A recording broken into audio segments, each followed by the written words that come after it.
মাত্র ১৩ বছরের কাজের মেয়ের হাতে ১৭ বছরের গৃহকর্তা ছেলের খুন নিউজটা দ্রুত শহর জুড়ে ছড়িয়ে পড়ল। কী কারণে একজন অল্পবয়সী কিশোরী এত বড় সিদ্ধান্ত নিতে বাধ্য হলেন, এটাই ভাবছেন পুলিশ ইন্সপেক্টর আয়শা আলম। তড়িঘড়ি করে তৈরি হয়ে পুলিশ ফোর্স নিয়ে চলে গেলেন গুলশানের দুই বাবু চৌধুরী বাসায়। পুলিশ এসে বলেছেন, সবাই একটু দূরে সরে দাঁড়ান। কিশোরী নীলা নির্বিকার তাকিয়ে আছে জানলা দিয়ে। ইন্সপেক্টর আয়শা আলমকে দেখে বাবু চৌধুরীর স্ত্রী শারমিন চৌধুরী বিলাপ করতে করতে বলছেন, আমার ছেলেটাকে এই ডাইনিটা মেরে ফেলছে, তাকে ফাঁসিতে দিবেন। তাকে ফাঁসিতে ঝুলিয়ে মৃত্যু না দেওয়া পর্যন্ত আমার ছেলের আত্মা শান্তি পাবে না। ইন্সপেক্টর আয়শা আলম সবাইকে রুম থেকে বের করে নীলার কাছে জানতে চাইলেন, এই মেয়ে, খুনটা কি তুমি করেছ? ইন্সপেক্টর আয়শা আলমের প্রশ্নের জবাবে নীলা চুপ করে রইলেন। আয়শা আলম তাকে জিজ্ঞাসা করলেন, খুনটা তুমি করছো? ইন্সপেক্টরের এমন প্রশ্নে নীলা উত্তর না দিয়ে বাবু চৌধুরীর স্ত্রী কান্না করতে করতে বললাম, ম্যাডাম, খুনি কি স্বীকার করবে খুন করছে? সবসময় নিজেকে নির্দোষ বলে দাবি করবেন, আর আপনি ভাবছেন এই দরজার মেয়েটা নিজের মুখে স্বীকার করবে? আমি যদি জানতাম এই মেয়ে আমার ছেলেকে মেরে ফেলবে, গ্রাম থেকে তাকে কখনোই আনতাম না। বাবু চৌধুরীর স্ত্রী শারমিন নীলা সম্পর্কে কথা বলার সঙ্গে সঙ্গে নীলা চিৎকার করে বলল, আমি খুন করেছি সাদ্দামকে, আমি খুন করেছি। শুধু সাদ্দামকে না, সাদ্দামের বাবা বাবু চৌধুরীকেও খুন করা দরকার ছিল। আমি তো ভুল করছি, বাপ ছেলেকে একসঙ্গে মারতাম, সেটাই ভালো হতো। নীলার এমন কথায় শারমিন ভয়ার্ত চোখে ইন্সপেক্টর আয়শা আলমকে দেখছেন ম্যাডাম, দেখছেন? আমি বলছি না এই মেয়েটা পিচ্ছি হলে অনেক ভয়ানক। তার কথা শুনে প্রমাণ পেলেন তো? তাড়াতাড়ি এখান থেকে জেল হাজতে নিয়ে যান, নাহলে আমাকে আর আমার স্বামীকেও মেরে ফেলবে। মারুক, মেয়েটাকে হাত করা পড়াও। মিসেস শারমিন, আপনাদের ভয় পাওয়ার কিছু নেই। তাকে আমরা থানায় নিয়ে যাচ্ছি। আর সে আপনার ছেলেকে কেনই বা কোন কারণে মার্ডার করেছে, সেটাও আমরা তার কাছ থেকে জিজ্ঞাসাবাদ করলে জানতে পারবো। এটুকু একটা মেয়ে মার্ডার করার মতো সিদ্ধান্ত নিয়ে ফেলেছে, এটা তো এমনি এমনি না। নিশ্চয়ই এর পিছনে বড় কোনো কারণ আছে। আমরা সব কিছু বের করব তদন্ত করে। বাবু চৌধুরী হাঁপাতে হাঁপাতে বাসার ভিতরে প্রবেশ করে ইন্সপেক্টর আয়শা আলমের কথা শুনে কিছুটা রাগান্বিত হয়ে বলেন, আপনি কি বলতে চাচ্ছেন আমার ছেলের মৃত্যুর পিছনে আমার ছেলেই দায়ী? এই মেয়ে এত বড় অপরাধ করার পরও তার কোনো দোষ নেই? দেখুন মিস্টার চৌধুরী, আমি বলিনি এই মেয়ের দোষ নেই। এরকম একটা মেয়ে এত বড় সিদ্ধান্ত নিতে কেন বাধ্য হলো, এটা আমাকে ভালো করে তদন্ত করতে হবে। আমি জাস্ট এটাই বলছি, অপরাধী নিশ্চয়ই শাস্তি পাবে, এইটুকু ভরসা রাখতে পারেন আইনের প্রতি। কনস্টেবল মারুফ নীলাকে হাতকড়া পরিয়ে গাড়িতে নিয়ে আসলেন। লাশ ময়নাতদন্ত করার জন্য পাঠিয়ে দেওয়া হলো ঢাকা মেডিকেল কলেজ হাসপাতালে। থানায় এসে চেয়ারে গা এলিয়ে দিয়ে ইন্সপেক্টর আয়শা আলম চিন্তা করছেন, এতটুকু একটা মেয়ে কিভাবে তার থেকে একজনকে নির্মমভাবে হত্যা করতে পারে, এটাই মাথায় আসছে না। তখনই একজন কনস্টেবল এসে ইন্সপেক্টর আয়শা আলমকে বললাম, ম্যাডাম, স্যার আপনাকে তার রুমে ডেকেছেন। ওসি আবদুল্লাহ আউয়াল এর রুমে। সামনে এসে ইন্সপেক্টর আয়শা আলম বললেন, স্যার আমাকে ডেকেছেন? হ্যাঁ, আসুন। বাবু চৌধুরীর ছেলের মার্ডারের বিষয়ে আপনার সঙ্গে কথা বলতে চাই। যে মেয়েটা মার্ডার করেছে তাকে তো আমি দেখলাম। এটুকু মেয়ে এত ভয়ানক কাজ কিভাবে করতে পারলো? আপনি কি মনে করেন মেয়েটা হত্যাকারী, নাকি এখানে মেয়েটাকে ফাঁসানো হচ্ছে? আমি তাকে জিজ্ঞাসা করছিলাম সেই এই মার্ডার করেছে কিনা। মেয়েটা নির্দ্বিধায় বলেছে সে নিজেই মার্ডার করেছে। আমাকে কেন জানি মনে হচ্ছে এটার পিছনে বড় কারণ আছে। আমাকে সময় দেন, আমি মেয়েটার সঙ্গে কথা বলবো এবং ভালোভাবে তদন্ত করব, তারপর সব কিছু জানা যাবে। অবশ্য আপনাকে সব দেওয়া হবে। আপনি যেভাবে পারেন সত্যটা উন্মোচন করতে পারেন। Thank you so much sir. জিজ্ঞাসাবাদের জন্য নীলার সামনে বসে আছে ইন্সপেক্টর আয়শা আলম। নীলার দিকে এক গ্লাস পানি বাড়ি দিয়ে আয়শা আলম বললেন, পানিটুকু খাও। বুঝতে পারছি তুমি অনেক ভয় পাচ্ছ। ভয় পাবার কিছু নেই, যা সত্যি তাই বলো। তুমি কেন এত বড় সিদ্ধান্ত নিলে, এটাই আমি জানতে চাই। তুমি যদি এই মার্ডার করে থাকো, মার্ডারের পিছনে কী কারণ সেটা বলবে। তুমি যে অপরাধ করেছো, আর শাস্তি মৃত্যুদণ্ড হলে তোমার বয়স কম হওয়ার কারণে শাস্তি ফাঁসি পর্যন্ত যাবে না, বা তোমার যাবজ্জীবন হবে না, শিশু শোধনাগারে তোমাকে রাখা হবে। তাই ভয় না পেয়ে যা সত্যি তাই বলে দাও। নীলা চারিদিকে তাকিয়ে মনে হচ্ছে পুলিশ এত সুন্দর করে কথা বলে। আমার সঙ্গে তো অনেক দিন ধরে কেউ এত ভালো করে কথা বলেনি। নাকি সত্যটা বের করার জন্য এরকম সুন্দর করে কথা বললো আমার সাথে? যাই হোক, আমার ভয় পেলে চলবে না। আমি যা করেছি তা তো স্বীকার করব, আর আমার সঙ্গে যে অন্যায় হয়েছে সেটা সত্যিটা বলবো। দেখো নীলা, তোমাকে আমি কিছু জিজ্ঞাসা করছি, তুমি কিছু না বলে চুপ করে আছো। তোমার সঙ্গে যদি কোনো অন্যায় হয়ে থাকে, সেটা হলো অপরাধীদের শাস্তি আইন দিবে। আমি তোমাকে সেই আশ্বাস দিচ্ছি। নীলা চোখ মুছে বলল, ম্যাডাম, আপনি যখন শুনতেই চাচ্ছেন তাহলে আমার জীবনে পুরো কাহিনী শুনতে হবে, নাহলে বুঝতে পারবেন না আমি কেন খুন করার মতো এত বড় সিদ্ধান্ত নিয়েছিলাম। আচ্ছা তুমি বলো, আমি সব শুনবো। আমি খুব গরিব পরিবারের মেয়ে। আমার বাবার 4জন মেয়ে, কোনো ছেলে ছিল না। তাই আমার বাবার মনে আমাদের প্রতি অনেক রাগ। কখনো তিনি আমাদেরকে ভালোবেসে কথা বলেনি। যেটুকু ভালোবাসা পাওয়া দরকার শৈশবে আমরা পাইনি। বাবা ভালো না বাসলে মা ভালোবাসে, কিন্তু আমার মা আমাদেরকে দোষী মনে করতো। বলতো তোমাদের জন্য আজকে আমার এত কথা শুনতে হয়। তোরা যদি ছেলে হইতেই তাহলে আমার সংসারটা সুখ শান্তিতে ভরে থাকতো। আমরা বোনেরা মা বাবাকে কখনোই বুঝাতে পারিনি আমরা মেয়ে হয়ে জন্মানোর পেছনে আমাদের কোনো হাত নেই। যাই হোক, মা যতই গালমন্দ করুক না কেন, বাবা আমাদেরকে বকাবকি করতো, কিন্তু বাবার সঙ্গে ঝগড়া করতো আমাদের পক্ষ নিয়ে। তখন বাবা আমার মাকে অনেক মারধর করতেন। ছোটবেলা থেকে তেমন কারো আদর ভালোবাসা পাইনি। যখন একটু বুঝতে শিখলাম আমাদের প্রতিবেশী সম্পর্কে, আমার চাচা হয়, সে আমাকে ডেকে নিয়ে চকলেট কিনে দিত, গাছ থেকে পেয়ারা পেড়ে দিত। ভাবতাম শফিক চাচা অনেক ভালো মানুষ। আমার বয়স যখন 10, আমি তাড়াতাড়ি বেড়ে ওঠার জন্য আমার শারীরিক গঠন প্রকাশ পেতে থাকলো। আমি বুঝলাম যে চাচাকে ভালো মানুষ ভাবতাম, সে সুযোগ নিয়ে আমার শরীরে এখানে ওখানে হাত দিত।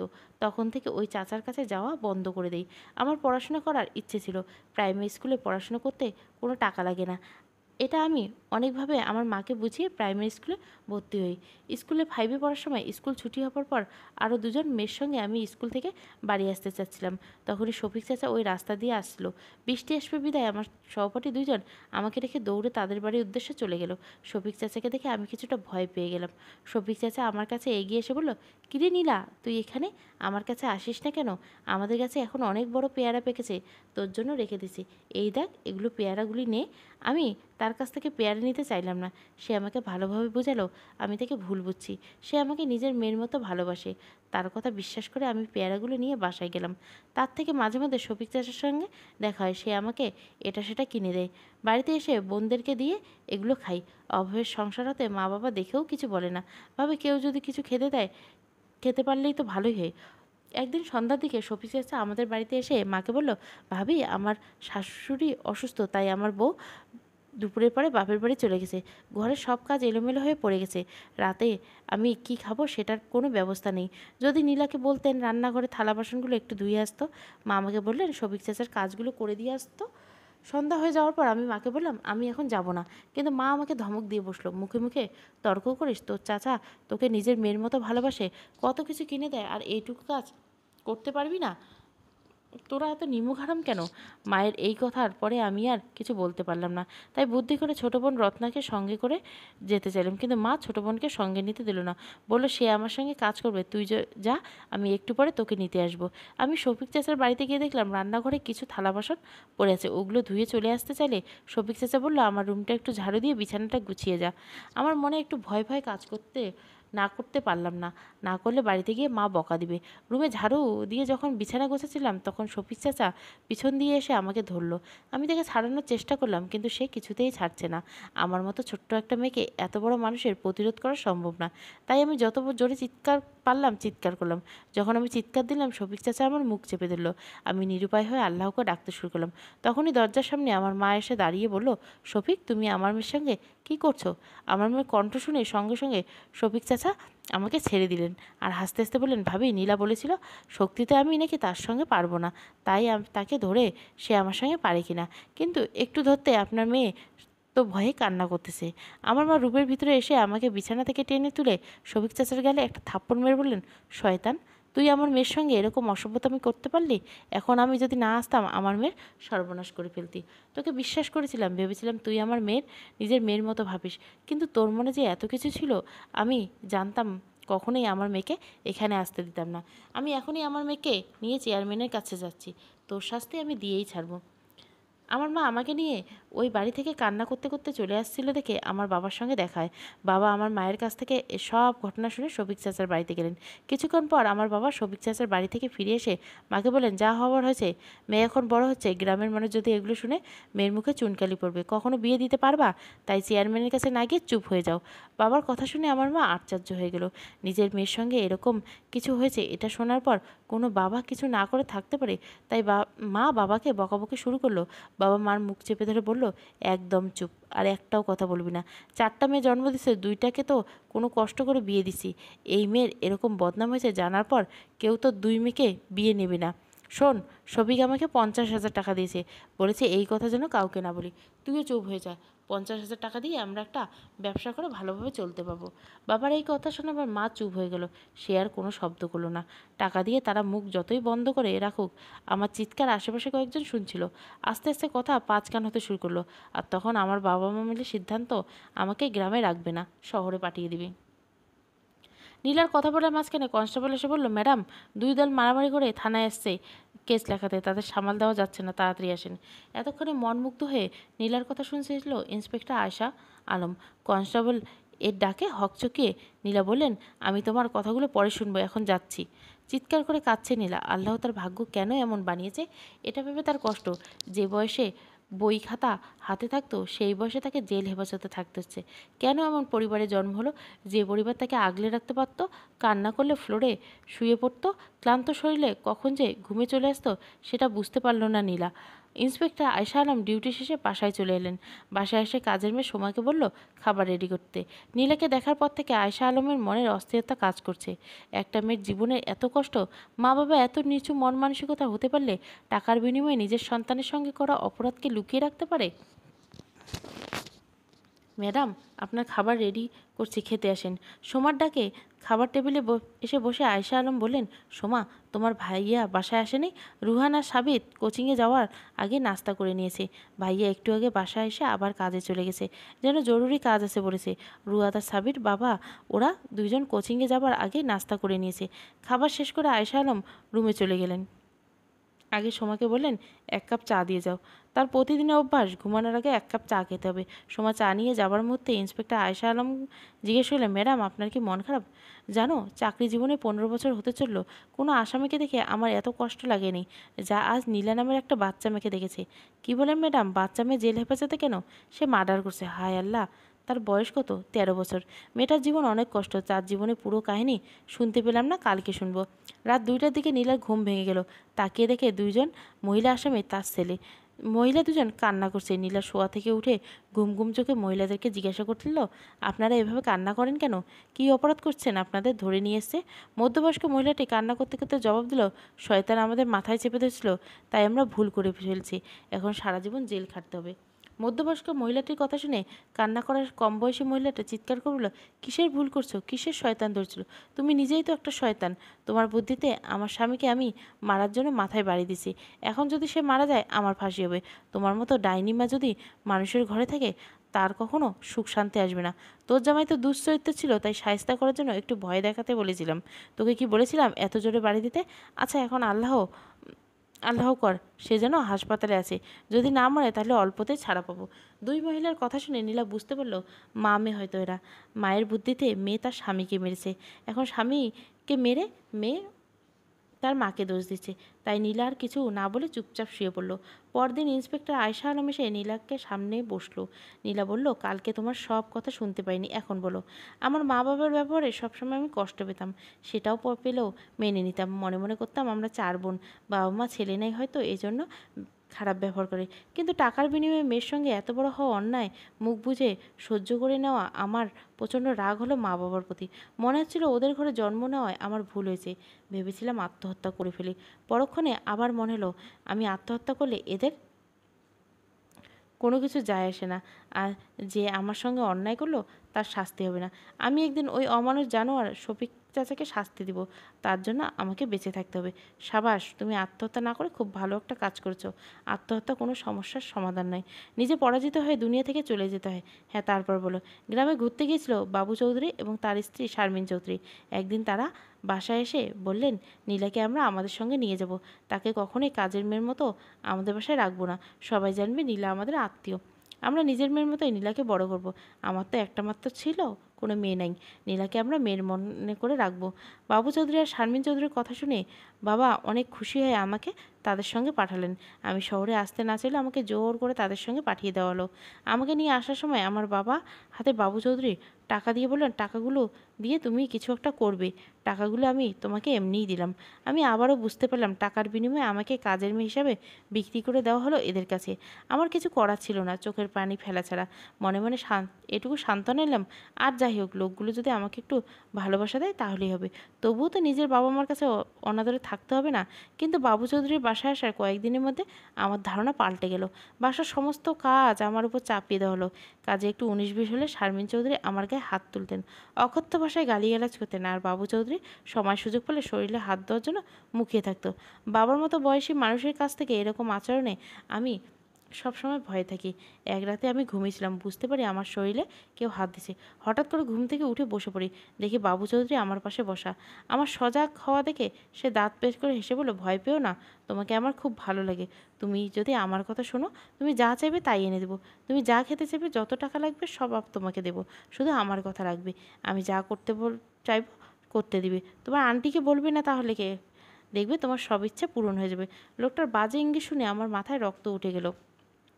কি করে পারলো এরকম একজন বয়স্ক মানুষ আমার মতো ছোট বাজে প্রস্তাব দিতে? আমি তড়িঘড়ি করে শারমিন চৌধুরীকে ডাকলাম। আমার সব কথা শুনে শারমিন চৌধুরী স্বামীর সঙ্গে ঝগড়া শুরু করলো। তাদের ঝগড়া চরম পর্যায়ে পৌঁছে আমি আমার রুমে এসে পড়লাম। পরের দিন থেকে বাবু চৌধুরী আমার দিকে রাগান্বিত চোখে তাকায়। তার স্ত্রীকে দেখে ভয়ে হয়তো কিছু বলতে পারতো না। আমি বুঝতাম তার খারাপ লালসা আমার দিকে দিনকে দিন বেড়েই চলছে।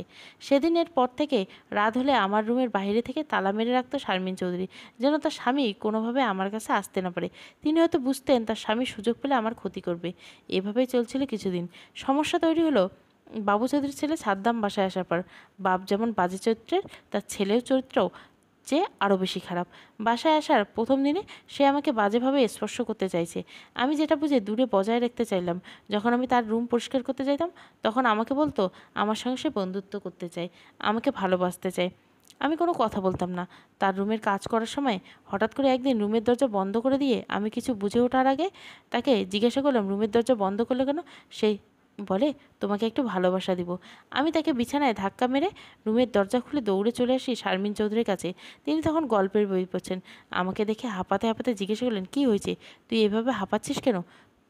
তার ছেলে আমার সঙ্গে খুব খারাপ কিছু করতে চাইছে এবং সবসময় বাজে কথা বলে। সেগুলো তাকে বলার সঙ্গে সঙ্গে তিনি উঠে আমার চুলের মুঠ ধরে মারতে শুরু করলেন। আমি বুঝতে পারলাম না এখানে আমার দোষটা কোথায়। আমি বারবার বললাম, ম্যাডাম আপনি আমাকে মারবেন না, আমি তো কোনো দোষ করিনি। আপনার ছেলে আমার সঙ্গে খারাপ করতে চাইছিল, তাকে কিছু না করে আমাকে মারছেন। আমি কী দোষ করছি? আমি যতবার এগুলো বলতেছি সে ততবার আমাকে মারছিল। আমি সহ্য করতে না পারে ফ্লোরে পড়ে গেলাম। আমার মায়ের শব্দ শুনে সাদ্দাম এলো। ওর মায়ের কাছে এসে বলল, থাক মা, আর মেরো না। মেয়েটা আমার সঙ্গে মস্তি করতে চাইছিল। যখন দেখলাম আমি রাজি হলাম না, তখন তোমার কাছে এসে আমার নামে মিথ্যে বানিয়ে বলছে। তুমি তো জানো তোমার ছেলে কেমন। এরকম কাজের মেয়ের দিকে আমি কখনো চোখ তুলে তাকাবো? সেটা মেয়েটা ভাবলো কী করে? আমার রুচিবোধ এতটা খারাপ হয়ে যায়নি যাকে দেখলে বমি চলে আসে তার শরীর আমি কিভাবে স্পর্শ করতে যাব? ছি! ছেলের কথা শুনে শারমিন চৌধুরী একবার বুক বরাবর একা লাথি মেরে বলল, 2 পয়সার চাকরানি, আমার ছেলের দিকে বাজে নজর দিস? এরপর যদি আমার আর কখনো তার দিকে চোখ তুলে দেখাস, আমার ছেলের দিকে দেখাস, গরম খুন্তি দিয়ে তোর চোখ দুটো কানা করে দিব। কথাটা ভালো করে মনে রাখিস। তোকে মেরে ফেলবো, তোর বাবা মা কিছুই করতে পারবে না। বড়জোর তোর বাবা মাকে টাকা দিলে দিলে সব কিছুর সমাধান হয়ে যাবে। যখন শারমিন চৌধুরী আমাকে মারছিল এবং অপমান অপদস্থ করে কথা বলছিল, সাদ্দাম দাঁড়িয়ে দাঁড়িয়ে হাসছিল। আমার তখন ইচ্ছে করছিল এই ছেলেটাকে নির্মমভাবে মেরে ফেলতে। তাকে এত ভয়ানকভাবে মারতে ইচ্ছে করছিল বলে বোঝাতে পারবো না। যেখানে আমার কোনো দোষ নেই সেখানে আমি এত মার খেলাম, অপমানিত হলাম। তোকে তো আমি কখনোই ছাড়বো না, এটাই ভাবছিলাম। মনোযোগ দিয়ে নীলার কথাগুলো শুনছিল ইন্সপেক্টর আয়শা আলম। নীলা এই পর্যন্ত চুপ করে আয়শা আলমকে বললেন, এই কারণে তাকে তুমি এভাবে মারছো? না মারবো এটা ভাবার পরেও কেন জানি মারতে পারলাম না। ভাবলাম বিচার আল্লাহর কাছে দিলাম, আল্লাহ এদের বিচার করবে। আমি যদি এদের অপরাধ না করে থাকি, সব কিছুর জন্য একদিন না একদিন আমার বাবা মা, শফিক চাচা এবং বাবু চৌধুরীর পরিবারের সবারই শাস্তি হবে। এই সান্ত্বনা নিয়ে চলতে থাকলাম। কিন্তু আমার ভাগ্য তো ভালো না, তাই এই বয়সে আমাকে খুনি হতে হলো। হ্যাঁ, তারপর কি হলো? শারমিন চৌধুরী আমাকে মারার পর আমি কয়েকদিন অসুস্থ ছিলাম। তখন সাদ্দাম আমার আশেপাশে আসতো না, কথা বলতো না।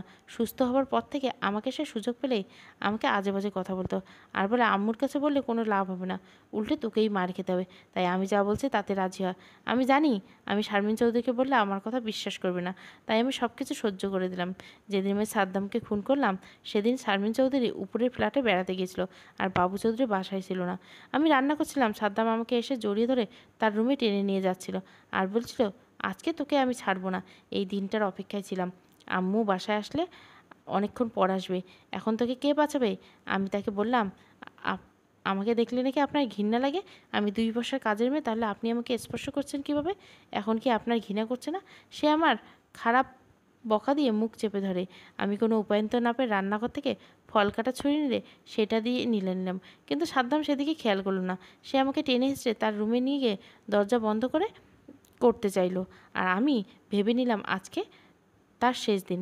আমার মনে যত রাগ ছিল সব উজাড় করে তার শরীরে ছুরি চালালাম। তাকে ছিন্ন বিচ্ছিন্ন করতে পেলাম। ইচ্ছে করছিল তার পুরো শরীর টুকরো টুকরো করে কুকুরকে খাওয়াই, কিন্তু তার আগে তার মা এসে দেখলো তার ছেলেকে আমি নাহলে 1000টা ছুরির আঘাত করেছি। নরকের কিপটার নিথর দেহটা পড়ে আছে ফ্লোরে। আর কিছুক্ষণ পরে তো আপনারা গেলেন।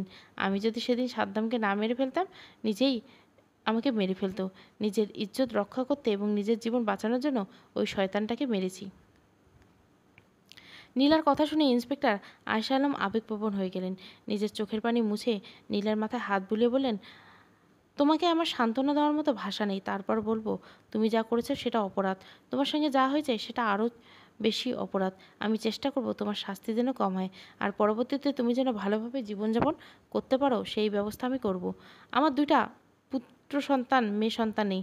তোমাকে দেখে মনে হচ্ছে আমারও তো এরকম একটা মেয়ে থাকতে পারতো। তোমার বাবা মা সত্যি নিষ্ঠুর, নাহলে এরকম একটা সুন্দর ফুটফুটে মেয়ের সঙ্গে কীভাবে এতটা অন্যায় করলো? নিজের মা বাবার কথা শুনলে নীলার ঘৃণা ধরে যায়। এরকম মা বাবার ঘরে জন্ম নিয়েছে, এটাই তার আজন্ম পাপ। সব তদন্তের সাথে সত্যিটা বেরিয়ে এলো। বাবু চৌধুরী তার ছেলে নীলের সঙ্গে অনৈতিক সম্পর্ক করতে চেয়েছিল। এই ঘটনার জেরে বাবু চৌধুরী ছেলে সাদ্দাম চৌধুরী খুন হয় নীলার হাতে। আদালতে নীলার বয়স পর্যবেক্ষণ করে তাকে 7 বছরের বিনা শ্রমে কারাদণ্ড প্রদান করেন। তাকে শিশু শোধনাগারে রাখার আদেশ হয়। শিশু মলেস্ট এবং শিশু নির্যাতনে বাবু চৌধুরীর 2 বছর জেল এবং বাবু চৌধুরীর স্ত্রী শারমিন চৌধুরীকে 3 মাসের কারাদণ্ড প্রদান করা হয়। প্রায় 3 মাসের মধ্যে অতি দ্রুত মামলার সুস্থ তদন্ত করে ইন্সপেক্টর আয়শা আলম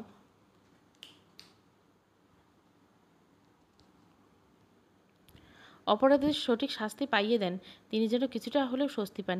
এই 3 মাসের ভিতর নীলার বাবা মা নীলার সঙ্গে দেখা করতে আসেনি। কেমন বাবা মা, এটাই ভেবে অবাক হচ্ছেন আয়শা আলম। নীলার বাবা মা এতদিন নীলার সঙ্গে দেখা না করার মূল কারণ ছিল ওরা যদি দেখা করতে আসে নীলার সঙ্গে সঙ্গে ওদেরকে যদি পুলিশে ধরে, এই ভয় কাজ করছিল নীলার বাবা মার মনে। যখন জানতে পারে নীলার সাথে অন্যায় অত্যাচার করার কারণে বাবু চৌধুরী আর শারমিন চৌধুরী শাস্তি হয়েছে, তখন নীলার বাবা মা দুজনে মিলে নীলার সঙ্গে দেখা করার জন্য আসলেন। নীলা বাবা মা থানায় এসে ইন্সপেক্টর আয়শা আলমকে বললেন তাদের মেয়ের সঙ্গে তাদেরকে দেখা করিয়ে দিতে। নীলার বাবা মার কথা শুনে মুচকে আসলেন আয়শা আলম। নীলার মা চোখের পানি এনে আয়শা আলমকে বললেন, ম্যাডাম একটু দয়া করে, মেয়েটাকে কতদিন দেখি না, একটু যদি তার মুখটা দেখতে পারতাম। সে এখন কোন জেলে আছে আমাদেরকে বলে দিন, আমরা গিয়ে দেখা করে আসি। আপনি কি নীলার আপন মা? হ্যাঁ ম্যাডাম, আমি নীলার আপন মা। নীলাকে আমি 10 মাস 10 দিন গর্ভে ধারণ করেছি। কি বলবো বলুন, গরিব মানুষ, 2 বেলা ঠিকমতো খেতে পারি না, তাই নীলাকে সুখের আশায় শহরে কাজে দিয়েছিলাম। ভাবছিলাম মেয়েটা 3 বেলা ভালো মন্দ খাবে, বড় হলে মেয়েটাকে ভালো ঘরে বিয়ে দিবে, কিন্তু আমার মেয়ের সঙ্গে যে তারা এমন অত্যাচার করবে আমরা তো ভাবিনি। নীলার মায়ের কথার সঙ্গে নীলার বাবা সুর মিলিয়ে বললেন, ম্যাডাম আমি খুব গরিব মানুষ, 4টা মেয়েকে নিয়ে সংসার বোঝা টানতে টানতে আমার জীবন শেষ। কোনোরকমভাবে 2টা মেয়েকে বিয়ে দিছিলি। ভাবছিলাম বাবু চৌধুরী ভালো মানুষ, তাদের বাসায় আমার মেয়েকে কাজ করতে গেলে সুখে থাকবে। তাদের চরিত্র যে এত খারাপ এটা তো আমরা বুঝতে পারিনি। এখন আমার মেয়েটা খুনি হয়ে গেল, এই মেয়েটার ভবিষ্যৎ যে কী হবে আমি এটাই চিন্তা করতে পারছি না। নীলার বাবা মার কথা শুনে ইন্সপেক্টর আয়শা আলম কিছুটা রেগে গিয়ে বললেন, দেখুন আমরা সামনে ভালো মানুষই দেখাবেন না। আমি জানি আপনারা নীলার সঙ্গে কত অন্যায় করেছেন। নীলা আমার সঙ্গে সব বলেছে। টাকার বিনিময়ে আপনি আপনার মেয়েকে বাবু চৌধুরীর বাসায় কাজে পাঠিয়েছেন। মুখ কাচুমাচু করলে নীলার বাবা উত্তর দিলেন, ম্যাডাম বাবু চৌধুরী খুশি হয়ে আমাকে 30,000 টাকা দিয়েছিল। বলেছিল তুই এই টাকাটা দিয়ে একটা কিছু করবি। বিশ্বাস করুন আমি আমার মেয়েকে দিয়ে এই টাকা নেইনি, বাবু চৌধুরী আমাকে খুশি হয়ে দিয়েছে। ও তাই, বাবু যদি আপনাকে খুশি হয়ে 30,000 টাকা দেয় সেটা না হয় মানলাম। আপনার মেয়েকে যে করার চেষ্টা করেছিল আপনার প্রতিবেশী, তখন তার কাছে 50,000 টাকা নিয়ে সব কিছু গোপন করে ফেলেছেন কীভাবে? নীলা মা, ইন্সপেক্টর আয়শা আলমের কথায় কান্না করতে করতে বলেন, অভাবের জন্য টাকার লোভে পড়ে গিয়েছিলাম, তাই নিজের মুখ বন্ধ রাখছি। কি করব বলেন, অভাবের সংসার ঠিকমতো খেতে পারি না। অনুতপ্ত হয়ে নীলার বাবার মাথায় নিচু করে বসলেন। ইন্সপেক্টর আয়শা আলম আর কিছু না বলে তাদেরকে শিশু শোধনাগারে ঠিকানা দিলেন নীলার সঙ্গে দেখার জন্য। একজন কনস্টেবল যখন নীলার কাছে এসে বলল, তোমার সঙ্গে দেখা করার জন্য তোমার মা বাবা এসেছেন। নীলা কনস্টেবলকে জানিয়ে দিল, কোনো মা বাবা নেই, সে কারোর সাথে দেখা করবে না। কনস্টেবল ফেরত এসে নীলার বাবা মাকে বললেন, আপনাদের মেয়ে আপনাদের সঙ্গে দেখা করবে না। তখনই দুজন অস্থির হয়ে গেলেন মেয়ের সঙ্গে দেখা করার জন্য। অনেকক্ষণ বসে রইল, তবু নীলা তাদের সাথে দেখা করার জন্য আসলো না। দেখতে দেখতে সন্ধ্যা ঘনিয়ে এলো। নীলা বাবা মা ঢাকা শহরে অলিগলি তেমন চেনে না, এ রাতে বেলা যাবে কোথায়, কোথায় থাকবে সে চিন্তায় চিন্তিত হয়ে গেলেন। আবার ফিরে আসলেন থানায়। এসে দেখলেন ইন্সপেক্টর আয়শা আলম বাসায় চলে গেছে। কনস্টেবলের অনুরোধ করায় তাদেরকে থানায় থাকতে দেওয়া হলো। সকালে ইন্সপেক্টর আয়শা আলম থানায় এসে অবাক হয়ে গেলেন নীলার বাবা মাকে দেখে। তাদেরকে জিজ্ঞেস করলেন, কী ব্যাপার, আপনারা আবার এখানে? ম্যাডাম, নীলা আমাদের সঙ্গে দেখা করেনি। আমরা সন্ধ্যা পর্যন্ত এখানে অপেক্ষা করছি, ভাবছি হয়তো দেখা করবে। ঢাকা শহরে আমাদের থাকার মতো কোনো জায়গা নেই, কোথায় যাব সেই চিন্তা করে ভাবলাম থানায় এসে আপনার কাছে সাহায্য চাইব। কিন্তু আপনি চলে যায়, কনস্টেবলকে অনেক অনুরোধ করে এখানে রাত কাটিয়েছি। আপনি দয়া করে নীলার সঙ্গে আমাদেরকে একটু দেখা করে দিন। মেয়েটা আমার প্রতি অনেক অভিমান করেছে। আমি বাবা হিসাবে কখনো তাকে মূল্যায়ন করিনি। টাকার জন্য আমার মেয়ের সাথে হওয়া অন্যায় আমি লুকিয়েছি। আমার দুইটা পায়ে পড়ি, আমার মেয়ের সাথে একটু দেখা করে দিন। নীলা বাবার অনুরোধে ইন্সপেক্টর আয়শা আলম তাদেরকে নীলার কাছে নিয়ে গেলেন। নীলা আনমনে বসেছিল, সে সবসময় চুপ থাকে, কারোর সাথে কথা বলে না। নীলা যেখানে থাকে তার সমবয়সে আরও কিছু মেয়ে আছে, তবু কারোর সাথে কথা বলতে ইচ্ছে করে না। ইন্সপেক্টর আয়শা আলমকে দেখে নীলা বুঝতে পারলো তার বাবা মা এসেছে তার সঙ্গে দেখা করতে। তাই নীলা বলে উঠল, ম্যাডাম, আমি আমার মা বাবার সঙ্গে দেখা করব না। ওদের মুখ আমি দেখতে চাই না। যে মা বাবা নিজের সন্তানকে নরপিশাচের হাতে তুলে দেয়, তারা কখনো বাবা মা হতে পারে না। দেখো নীলা, তারা যত বড় অন্যায় করুক, তবুও তারা তোমার বাবা মা। ওদের প্রতি তোমার অনেক রাগ জমা আছে। ওরা তোমার সাথে অবিচার করেছে। দেখা করতে আসছে যখন একটু দেখা দাও। ওরা তোমার সঙ্গে অন্যায় করছে, তার বিচার আল্লাহ করবে। আমার কথা রেখো, তুমি তাদের সঙ্গে একটু দেখা করে এসো। নীলার মন চাইলো আয়শা আলমের কথায় বাবা মার সামনে এসে দাঁড়ালো। নীলার মা নীলাকে জড়িয়ে ধরে কান্না করে দিল। নীলা নিজের তার মায়ের হাতটা সরিয়ে কিছুটা দূরত্ব বজায় রেখে বলল, নীলা বাবা অনুতপ্ত সুরে বললেন, আমাদেরকে ক্ষমা করে দেওয়া যায় না? আমরা অনেক ভুল করেছি, আর বিশেষ করে আমি সব কিছুর জন্য দায়ী। তোর মায়ের দোষ নেই। সব সময় তোর মাকে গালাগালি করতাম, মারধর করতাম, সেই রাগ তোদের বোনদের উপর দেখাতো। আর শফিক তোর সাথে যা করেছিল ওটার প্রতিবাদ তোর মা কিন্তু করতে চাইছিল। আমি টাকার লোভ পরে তোর মাকে করতে দেনি। আমাকে তুই ক্ষমা করে দে। শুনেছি তোর 7 বছরের জেল হয়েছে। এখান থেকে বের হলে তুই আমাদের সঙ্গে থাকবি। তোকে আর কখনো কষ্ট পেতে দিব না। বাবা মায়ের কথা শুনে নীলা কাঁপতে কাঁপতে জবাব দিল, তোমাদের মতো মা বাবার দরকার নেই আমার। আমি জেল থেকে বের হয়ে কোথায় যাব সেটা আমার ব্যাপার। আমি কখনোই তোমাদের সাথে থাকবো না। আমি মনে করি আমার বাবা মা মারা গেছে, এতদিন পর আমাকে দেখতে আসছে। এই 3.5 মাস আমি যে জেলে ছিলাম, তখন তো আমাকে দেখতে আসলা, ভেবেছিলে আমি খুনি। আমাকে দেখতে আসলে পুলিশ তোমাদেরকে ধরবে, বাবু চৌধুরীর অনেক টাকা, তোমরা রেহাই পেয়ে যাবে, এটাই ভয় পেয়েছিলে। যখন শুনলে বাবু চৌধুরী আর তার স্ত্রীর জেল হয়েছে, তখন সুরসুর করে আমাকে দেখতে চলে আসলে। তোমরা দুজন নিজেদের স্বার্থ ছাড়া কিছু বোঝো না। তোমাদের জায়গায় অন্য বাবা মা হলে মেয়েরা এমন বিপদের সঙ্গে সঙ্গে ছুটে আসতো। তাড়াতাড়ি আমরা চোখের সামনে থেকে চলে যাও। তোমাদের ওই মুখ আমার দেখার ইচ্ছে করতেছে না। বিশেষ করে বাবা, তোমাকে দেখলে আমার ঘৃণা হয়। তুমি বাবা নামের কলঙ্ক, ধিক্কার তোমাকে। তাড়াতাড়ি এখান থেকে চলে যাও, না হলে আমি কি না কি করে ফেলবো, তোমরা সহ্য করতে পারবে না। ইন্সপেক্টর আয়শা আলম নীলার বাবা মাকে দেখা করতে গিয়ে চলে গেছিল। নীলার কথা শুনে বাবা মা কান্না করতে করতে বের হয়ে আসছিল নীলার সামনে থেকে। ওটাই ছিল ওদের প্রাপ্য, মনে মনে ভাবলো তারা। জেলের ভিতরে নীলার কেটে গেছে 4 বছর। কথায় আছে না, সময়ের স্রোত কারোর জন্য অপেক্ষা করে না। নীলার ক্ষেত্রে তাই হয়েছে। সে এখন 17 বছরে পা দিয়েছে। দেখতে শুনতে মাশাআল্লাহ। কিছুদিন আগে শিশু শোধনাগারে একজন নতুন জেলার এসে তার হাবভাব নীলার কাছে ভালো লাগে না। প্রতিদিন কোনো না কোনো মেয়েকে এই জেলার যে কোনো অজুহাতে তার রুমে রাখে। কেন রুমে রাখে এটা নীলা বুঝতে পারে না। কিন্তু মেয়েরা জেলার রুম থেকে বের হয়ে আসে বিষণ্ণ চেহারা নিয়ে। অনেককে নীলাকে জিজ্ঞাসা করেছে জেলার সাহেব কেন তাদেরকে ডেকেছে। কেউ কিছু বলে না, চুপ করে থাকে। নীলার মনে মনে সন্দেহ হয় এর পিছনে কোনো কারণ আছে। আমাকে এই কারণ খুঁজে বের করতে হবে। অনেকদিন একসঙ্গে থাকার কারণে এখানে স্বপ্না নামের একটা মেয়ের সঙ্গে নীলার ফ্রেন্ডশিপ হয়ে যায়। তারা দুজনে সবসময় সুখ দুঃখের কথা বলে। এখান থেকে বের হলে কে কী করবে প্ল্যান করে, কারণ এখানে তাদের সবাইকে পড়াশোনা শেখানো হচ্ছে। নীলার ইচ্ছে সে এখান থেকে বের হয়ে কিছু একটা নিয়ে পড়াশোনা কমপ্লিট করে নিজের পায়ে দাঁড়াবে। যে অভাবের জন্য আজকে তার জীবনে এত কিছু ঘটে, সে অভাব যে জীবন থেকে দূর করায়, এটাই তার পণ। একদিন সন্ধ্যার দিকে কনস্টেবল শামীমা এসে স্বপ্নাকে জানালো জেলার সাহেব তোমাকে তার রুমে ডেকেছে।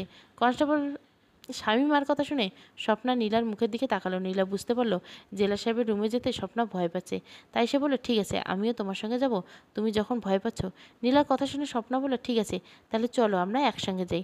জেলা সাহেবের রুমের কাছে আসতে জেলা সাহেব কিছুটা রাগান্বিত হয়ে ধমকের সুরে বলল, আমি একজনকে ডেকেছি, দুজনকে ডাকিনি।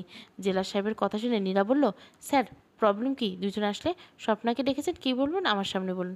এই মেয়ে, তোর এত বড় সাহস, তুই আমার মুখের উপর কথা বলিস? ঠিক আছে, স্বপ্নাকে যে কাজের জন্য রেখেছেন সেই কাজটা তোকে দিয়েই পুষিয়ে দিব। তুই আমার রুমের ভিতরে চলে যা, আর সেখানে সে চলে যাক। জেলা সাহেবের কথা শুনে স্বপ্না আর নীলা বুঝতে বাকি রইল না জেলা সাহেব কিসের ইঙ্গিত করছেন। আজকে নীলার কাছে সব কিছু ক্লিয়ার হয়ে গেল। কেন জেলার মেয়েদেরকে তার রুমে ডাকে, আর মেয়েদের এখান থেকে যাওয়ার পর কেন কান্না করে, কিন্তু মুখ ফুটে কিছু বলে না। নীলা স্বপ্নাকে বলল, তুই বুঝতে পারছিস এই লোকটা কী চাচ্ছে, তোকে কেন ডেকেছে সেটা ভালো করে বুঝেছিস? আমিও বুঝেছি। এই লোকটা যদি আমরা এভাবে প্রশ্রয় দেয়, এখানে যতগুলো মেয়ে আসবে সবাইকে সে করবে, আর এভাবে চলতে থাকবে বছরের পর বছর। আজকে তুই আর আমি মিলে এই লোকটাকে সাহায্য করবো, না হয় আমরা মরবো, না হয় তাকে মারবো, আর এই মুখোশ উন্মোচন করবো সবার সামনে। নীলার কথা শুনে জেলার মাহমুদুল্লাহ অট্টহাসিতে ভেঙে পড়লো। হাসতে হাসতে বলল, তোদের মতো পুচকে মেয়ে আমাকে সাহায্য করবে? ঠিক আছে, দুজনে আমার রুমে চলে আয়, দেখি কে কাকে সাহায্য করে। জেলার কথা শুনে নীলা স্বপ্নাকে শুধু বলল, আমি যা করার করব, তুই শুধু আমাকে হেল্প করবি। এটা বলে রুমের ভিতরে ঢুকে দুজনকে ধাক্কা দিয়ে জেলার বিছানায় ফেলে দিল। আগের থেকে ড্রিঙ্কস করেছিল জেলার সাহেব, দুজনের ধাক্কা সামলাতে না পারে বিছানায় পড়ে যায়। জেলার হয়তো ভাবতে পারেনি দুটো মেয়ে এত সাহস দেখাতে পারে। সে যখন বিছানা থেকে উঠতে যাবে, রুমের ভেতরে রাইফেল ছিল, সেই রাইফেল দিয়ে নীরা বাড়ি মারল জেলার মাহমুদুল্লাহর মাথায়। সঙ্গে সঙ্গে সে আবার পড়ে গেল। পড়ে গিয়ে চিৎ করে অকথ্য ভাষায় গালাগালি দিতে লাগলো। জেলার নীলাকে রাইফেল দিয়ে ইচ্ছে মতো পেটাতে লাগলো। স্বপ্না ভয়ে ভয়ে কাঁপছিল। নীলা এত সাহস পেলে কীভাবে? নীলা কি এই লোকটাকে মেরে ফেলবে? মেরে ফেললে তো আমাদের ফাঁসি হবে, এমনটা ভেবে বেশি ভয় পাচ্ছে স্বপ্না। তাই স্বপ্না নীলাকে বলল, কি করছিস তুই? এই লোক মারা গেলে তো আমাদের ফাঁসি হবে, তার চেয়ে বরং আমরা একটা কাজ করি, এর হাত পা বেঁধে ফেলি, তারপর সবাইকে ডেকে আনি আর বলি এই লোকটা দিনের পর দিন সবার সঙ্গে এরকম অন্যায় আচরণ করে। স্বপ্নার কথা নীলা বলল, ঠিক আছে, তুই দরজা খুলে সবাইকে ডাক। স্বপ্না দরজা খোলার জন্য সঙ্গে সঙ্গে 3-4 জন কনস্টেবল, কয়েকজন মেয়ে দরজার সামনে এসে দাঁড়ালো। সবাই দেখলো বিছানায় রক্তাক্ত অবস্থায় পড়ে আছে জেলার মাহমুদুল্লাহ। তার জীবন যায় যায়। কনস্টেবল 2 জন এসে নীলাকে ধরে ফেললো, আর সঙ্গে সঙ্গে সব জায়গায় খবর দেওয়া হলো 2 জন মেয়ে মিলে জেলারকে অনেক মেরেছে। গুরুতর অবস্থায় মেডিকেল জেলায় ভর্তি করা হলো। কলেজ যে ভর্তি করা হলো। ইন্সপেক্টর আয়শা আলম ঘটনা শোনার পর সঙ্গে সঙ্গে ছুটে এসলেন নীলার কাছে। নীলার মুখ থেকে সব ঘটনা শুনলেন এবং এখানকার অনেক মেয়ের কাছে জেলার কুকীর্তির সম্পর্কে সাক্ষী পেয়ে ইন্সপেক্টর আয়শা আলম খুশি হয়ে নীলাকে জড়িয়ে ধরলেন। ইন্সপেক্টর আয়শা আলমের খুশি হয়ে দেখে মেয়েরা অবাক হয়ে গেল, আর বিশেষ করে অবাক হলো নীলা। মেয়েদের অবাক হওয়া দেখে আয়শা কিঞ্চিত হেসে বললেন, আমরা খুশি হয়েছি দেখে তোমরা অবাক হচ্ছ? অবাক হওয়ার কিছু নেই, আমি আইনের মানুষ, আইনের মানুষের পক্ষ নিয়ে কেন অপরাধীর পক্ষ নিচ্ছি, এটাই তোমাদের মনে প্রশ্ন যাচ্ছে? আমি বরাবরের ন্যায় পক্ষে কথা বলি। মাহমুদুল্লাহ সাহেবের চরিত্র সম্পর্কে আমি কয়েকজনের কাছ থেকে ধারণা পেয়েছিলাম, কিন্তু কেউ সামনাসামনি সাক্ষ্য প্রমাণ দিতে রাজি হয়নি। আমি কয়েকদিন ধরে ভাবছিলাম এই বিষয়ে নীলাকে জিজ্ঞাসা করব, কিন্তু জিজ্ঞাসা করার আগে সত্যিটা সামনে চলে আসলো। আর নীলা যা করছে ঠিক করছে। যদি যত বড় অফিসার হোক না কেন, অন্যায়ভাবে মেয়েদের উপর জুলুম করবে আর সবাই মুখ বুজে সহ্য করবে, এটা তো হবার নয়। নীলা যদি কখনো প্রতিবাদ না করতো, তাহলে তোমাদের মতো মেয়ের ইজ্জত লুটে নিতে মানুষ নামে এই অমানুষটা। ইন্সপেক্টর আয়শা আলমের কথা শুনে নীলার মুখে হাসি ফুটল। সে নিজের সাহসী প্রমাণ করতে পারছে। সে চাইছিল কখনো আর দুর্বল হয়ে থাকবে না। স্বপ্না আয়শা আলমকে জিজ্ঞাসা করলো, এখন নীলা যে জেলা সাহেবকে মেরেছে, জেলা সাহেব যদি মারা যায় নীলার ফাঁসি হবে না? আমি চাই মাহমুদুল্লাহ সাহেব বেঁচে থাকুক। সে যে অন্যায় করছে তোমরা সবাই সাক্ষী দিবে, তার শাস্তি হবে। নীলা যে মেরেছে এটার জন্য নীলার শাস্তি হবে না, কারণ সে তার ইজ্জত রক্ষার স্বার্থে জেলা সাহেবকে আঘাত করছে। মারা গেলে সেটা পরের কথা, ফাঁসি হবে কি না সেটা আদালত বিচার করবে।